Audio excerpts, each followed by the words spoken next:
Welcome to Sports Therapy. Sports Therapy is a sports and entertainment TV show that deals with previews and reviews from all sporting faculties, from football, basketball, tennis, and boxing. I won't be doing this alone because I have celebrity guests in the studios with me as we discuss their favorite teams and why they support those sporting faculties. This show is segmented into 3 different sections. The first segment delves deep into analysis of the sporting faculty for the day, after which we go to the streets to take the views of the people on their favorite teams and predictions. And we give results of the week just passed. The second segment has to do with the celebrity guest in Studio B. So if we need a striker, I think we need someone else to replace Lacazette for us to get to where the game exactly is. And the third segment has to do with the trivia games of knowledge. Mayweather has stayed in the States and Boston, so I think he is the best. Catch me live on this station from 12 p.m. to 1 p.m. every Wednesday. Unfortunately, the dream of going further in the World Cup is over for the Ghana Black Stars. Sad one for the whole nation. But what can we do? We push behind the teams that are still there representing Africa. So far, so bad. If there's a saying like that. It ended up being not just we going out, but dramatically Uruguay going out without Evans. What are your thoughts? First of all, on the game, then before we move to Korea and Portugal, what are your thoughts on the Black Stars game? Well, from the beginning of this match, it was in the hands of the Black Stars. Yeah, it was our game to lose. Like to qualify, actually. But unfortunately, the manager couldn't manage the game well. The coach, Otoado, couldn't do what he was supposed to do. What I was thinking was maybe you don't open up too much, because what you needed was just a point, just 1 point, and you get 4 points to qualify. Yeah. Just sit back, allow the people to see what they will bring in the first half, and then you go at them in the second half. But the way he actually told the boys to be running, chasing the ball up and down in the first half, and it just disjointed the whole team, was not really what it ought to be. And so I think that, well, I'll put the blame right at the door of the manager, the coach. He has actually caused this, and he's the reason why we are coming home.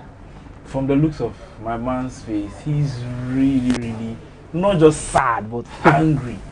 Express some of that anger in terms of what you think about how that second half panned out, because I got your thoughts on the first half. I mean, we needed to do something to make some changes. The changes you mentioned came on. The Ayew brothers were taken off. We saw Kamadin come in with a little bit of pace, and so much pace, if I must say. Things were changed, but then there was no end product. What do you think? I want to say I'm not angry. Okay, let's say I'm angry, but I'm not disappointed. You expected this? It's not that I expected Ghana to lose. I'm not disappointed because the moment they scored, I knew that we are not going to There was hope to equalize. Yeah. You know, but second half. From 1-0, you allowed two goals, and I thought we could equalize. If I should say something, you made mention of something when we're off air that it has happened for 3 matches in a row now, where we concede 1 goal and 2-3 minutes later, in a short space of time, then we concede another goal. It happened against Portugal. From 1-1, we came 2-1 and 3-1. It happened against Korea. From 2-0, it was 2-1 and 2-2. And the same thing happened now, where we conceded the first goal, and right after, we're conceding another goal. What lapse of concentration is that? You see, the mistake came right from the bench. You understand? Changes you did. Coming in the second half. Yeah. No problem. You understand? But I was thinking, why is Inaki Williams still on the bench? On the still in pitch. the match, on the Yeah. pitch. Why would you wait for 70 minutes? You might say Semenyo came and scored chances, but at least he got the chances. Yeah, he created the space. You understand? And he was in the box. What was Inaki doing during the game in the second half? Nothing exactly. Secondly, I made mention that Jiku should come. Yeah. Amate, you could see the performance. I mean, let's not put the whole blame on the footstep of Amate. No. You see, everyone has something. to. You know something. When a ship is being, there's a problem on the ship. Who's to be blamed? The captain is to be blamed. You are the one who are the most experienced player at the defense. You are the one organizing. Yeah. Salisu, after all the hype, he's new to Black Stars. He doesn't even have World Cup experience. Like, just came. He doesn't even have AFCON or whatever. He played only one match prior to this World Cup for Black Stars. Yeah, that was Switzerland. So you were the one, and you could look at the things you are doing. So you see, and the senior players have disappointed the team together with the coaching team. You get my point? We are losing. Sure. Banye. Yeah, Banye. That's a proven striker. I mean, Baba Rahman. What are you doing, Baba Rahman? Should have even taken Baba Rahman off and brought. Sure. Are we going to go back to Baba Rahman's case? Because before the match, I did make mention of it. The thing is that they started Baba Rahman. So now you believe that he had no option. But I think Gideon Mensah. He has enough. He has enough. So what you do? 70th minute, you bring back Baba Rahman out. Bring Tre. Because the left side, we're really attacking at the left side. Let him combine with Kamadi. Because the left, Baba Rahman was not defending. No. He wasn't defending. No. He was just taking ball, swinging it, losing ball also. So what? Or perhaps we could have switched to a 3-back system. Or bring Elisha in a free party from his defensive duties. That was it. And mind you, on all the people on the pitch, apart from the day you came to meet, enjoy that you. Yeah. Partey is the one with the most goals in Black Stars. Oh yeah. You had to free him. You really, even the qualifiers, apart from in the day they scored the most goals. So you see, you should have made the day you combine with Kudus going forward. Okay. What backlash do you think? You want to say something? Go on. Before I throw my question to you. No, you go. What backlash do you think, as a captain of the side, the day you would face in missing that? Because that was a key point of the game. It was goalless at that point. We had a chance to go ahead and at least switch to the defensive game you were talking about. Yeah. Keep things tight at the back. What is the backlash do you think he would face? So if you look at the situation, it looks like what we experienced in 2010. Exactly. Their Samuel Jan penalty was the last minute. If he had scored, referee would have closed the game. Yeah. This one was also very early. That if we had scored, it would have destabilized their team. They would have loved to attack us more. They will get them on the break so that we can score more goals. But then, wasting that penalty or not scoring that penalty was a major factor in playing on the psyche of the players. Right now, they felt like, whoa, this thing again. Because they know that back home, this is what people are struggling with. This is what many of the fans are talking about. Even coming prior to this game, the media, all of them were talking about the 2010 game. Yeah. And it looks like what we've witnessed today is a repetition of what happened in 2010. Yeah. I think that they should be ready for it. There was no Suarez. I mean, Suarez was not in the equation this time. Of course. For everyone to blame Suarez. Of course. Yes. It was 2010 was actual pressure. That one, especially 90-something minutes. Last minute. Yeah, let's close. The last kick this one, there wasn't pressure. There was even, this one is 21st minute. You understand? Yeah. So you can't tell me there was so much pressure on him. You're already in the driving seat in terms of... There was no pressure on him. Which pressure? That's no pressure. No, and even in the setup, we know that it is the Deayu who is that experienced, who could have buried. I mean, after Samuel Jan, I think since forever he has been the one taking penalties after Samuel Jan. Yes. So I don't think there was a case of any other person wanting to step No one is saying that he shouldn't have taken it. What? We are not even blaming you for. But the technique, the manner at which he took the penalty was too shambolic for a game of this magnitude. He needed to play the penalty with a little bit more conviction. Of course. No, just like James Milner. He aims at this particular place. This is where I am coming. Even if he shows you the goalkeeper, this is where I'm coming. There is power behind the thing, and you can't do anything about it. But this one, he rolled the ball. He basically just handed it off. In second half, we could have even scored. You see. No, but do you know? Talking of Amate, do you know that Uruguay could have gone 3-0 up in the first half? He made a mistake, and Salisu had to clear from the line. Yes, it's true. It's true. You get it. Okay, so now the big twist was when Korea took the lead against Portugal and sent Uruguay packing alongside with Ghana. Did you see that coming, Evans? Well, I don't think I thought Korea predicted, not to cut you off, I predicted a Korea win before we went on air. And you told me it would be difficult for Portugal too. Yeah. But then it happened. Yeah, I mean, there was no chance for them going into this game because on paper, Portugal is always the favorite. Exactly. And in this tournament, it has happened. Japan has done it, including this team that Javi Reynald is handling. Yeah, Saudi Arabia, they've also done it. And so, though it's a surprise, it's something that has been happening in this tournament. All the big teams, they've had upset up and down here and there. And so, I mean, they've done well. Korea has done well. And I'm happy that they've been able to take Uruguay out of that position and they are coming home with Ghana. That's it. You could see, after the final whistle of the Black Stars game, I could hear cheers from the Black Stars fans in the fact that they know they are pulling Uruguay out of the tournament with them. Of course. Is that something? I mean, we should rather think about ourselves as a team. So what next for Black Stars? I didn't mention what we thought it would be for Otoado after, I mean, the tournament, be it that he doesn't qualify. And as the case is right now, we're not going further in the tournament, in the World Cup. What next for the Black Stars? 2024 AFCON, how well do we prepare for that tournament? Well, I mean, when it comes to AFCON, we should be aiming at winning it, not going far. Yeah.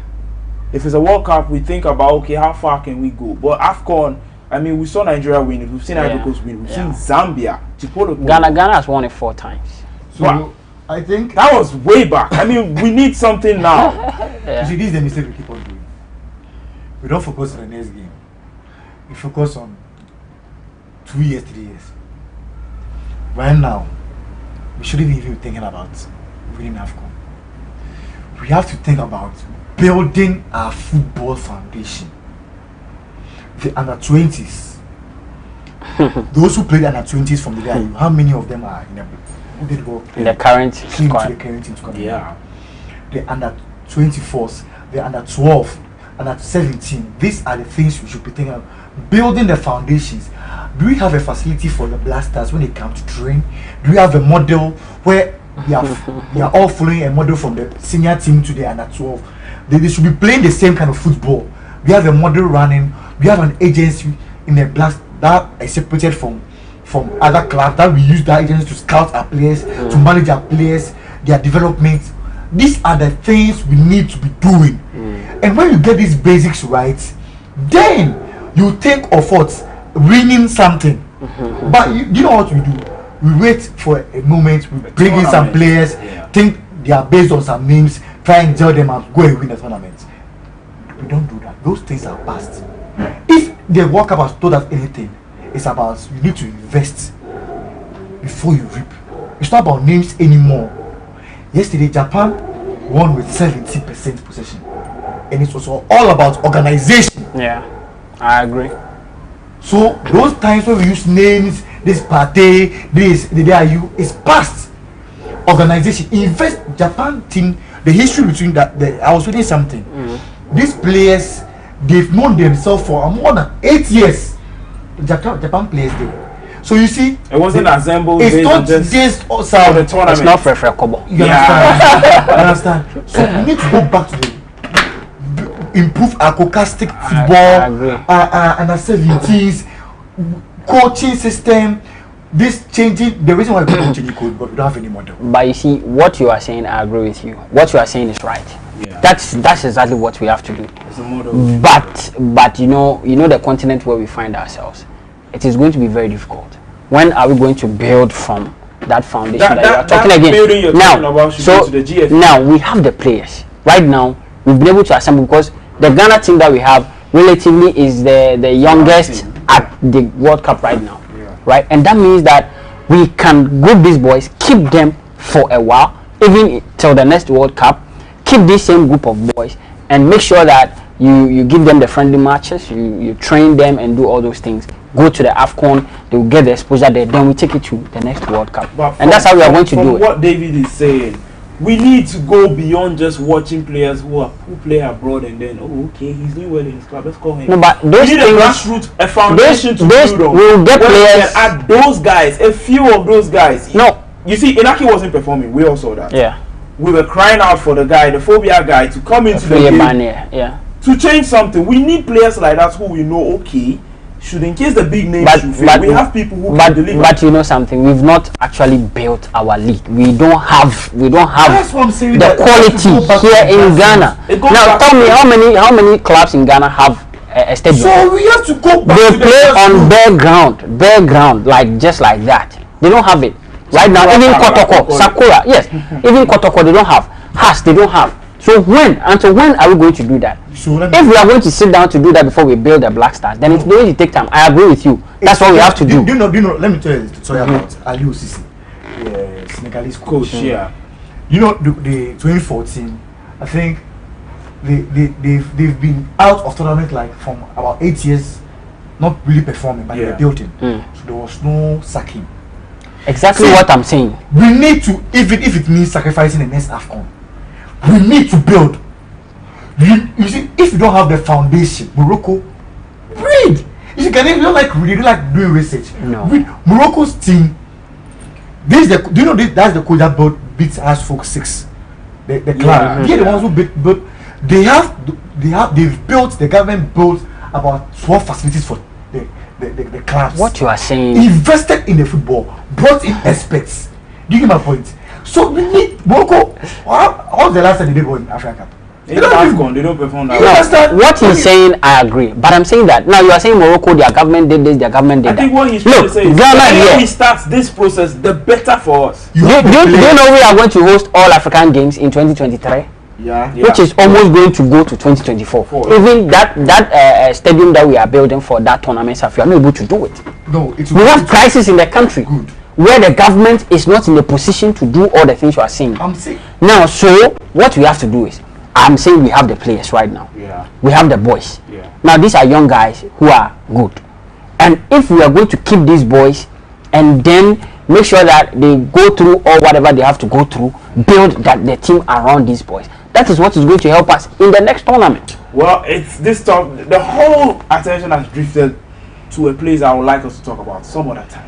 For real. I would really want us to digest how well we can develop our football both locally and those players who are internationally, how we can get them to gel to play in a certain style, a certain way, given a certain coach, be it Toto Addo or whoever it may be, enough time to build for that glory days that we once knew Black Stars for. So if we should look at the table right now, Portugal is going through along with Korea. Shockingly, Uruguay and Ghana have been sent packing.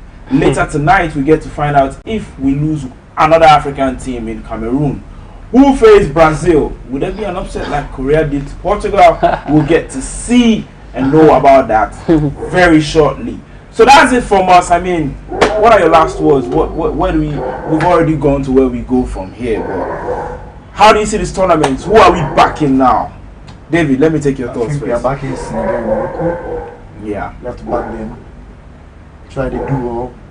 You see, and the more African teams do well, the more that mindset that we cannot do well in World Cup. Is it raised? Which will break. You get my point? Now people actually believe that we can go beyond quarterfinal. Yeah. You get my point? So we have to pray that if they get to if they don't win the trophy, if they get to semi-final, then we are getting close. Yeah. So I'm rooting for me. I believe that Morocco and Senegal, one of them, can at least get to quarterfinal. Okay. And before you go, who are you tipping to win the tournament as well? The whole tournament. Yeah. Taking out the African. Okay, either I think either France or Brazil. Big France will retain their title. France or Brazil. So what do you think? Who is you're definitely supporting the African team, right? Let me hear your thoughts on. Well, I'm very sad. It's very sad that Black Stars. I mean, our Black Stars is going to come home. It's not something that we are known for. I thought that this team could go far. You know, even I mean, coming into this game, many of the African people thought that Black Stars is going to take us there. But it's a disappointment. But then, like he said, we are throwing our support behind the rest of the African teams that are in there. We will see what will happen tonight, whether Cameroon can actually upset Brazil. They should try hard and do something for us so that we can use that to clean our tears. But I think Brazil will win the tournament. Brazil as an overall winner. They play tonight against a Cameroonian side who needs a win in order to stay in the tournament. It's been exciting, it's been entertaining so far for the Black Stars, but unfortunately the road comes to an end. Or like I said off air, was there even a road initially? We'll come your way again on Monday to bring you updates of the World Cup, but so far so good. It's bye for us from now. When it comes to trending stories in the world of entertainment, you need an authentic platform to keep you updated. That's where we come in with EP Extra on EP Radio TV. On EP Extra, we bring you the most informative and interesting stories in the world of entertainment. Coupled with the general public's opinion on trending issues, we also bring you factors on social media. A segment on EP Extra which highlights on social media trends for the day. So join me, Kelvin FNK. And me, Irene Pax. With me, your hot gossip girl. At this time, live on EP Radio TV Africa. Follow us on our various social media handles on Facebook, Instagram, and YouTube. EP Extra, your infotainment hub. Welcome to Sports Therapy. Sports Therapy is a sports and entertainment TV show that deals with previews and reviews from all sporting faculties, from football, basketball, tennis, and boxing. I won't be doing this alone because I have celebrity guests in the studios with me as we discuss their favorite teams and why they support those sporting faculties. This show is segmented into 3 different sections. The first segment delves deep into analysis of the sporting faculty for the day, after which we go to the streets to take the views of the people on their favorite teams and predictions. And we give results of the week just passed. The second segment has to do with the celebrity guest in Studio B. So if we need a striker, I think we need someone else to replace Lacazette for us to get to where the game exactly is. And the third segment has to do with the trivial games of knowledge. Mayweather has changed the face of boxing, so I think he is the best. Catch me live on this station from 12 p.m. to 1 p.m. every Wednesday.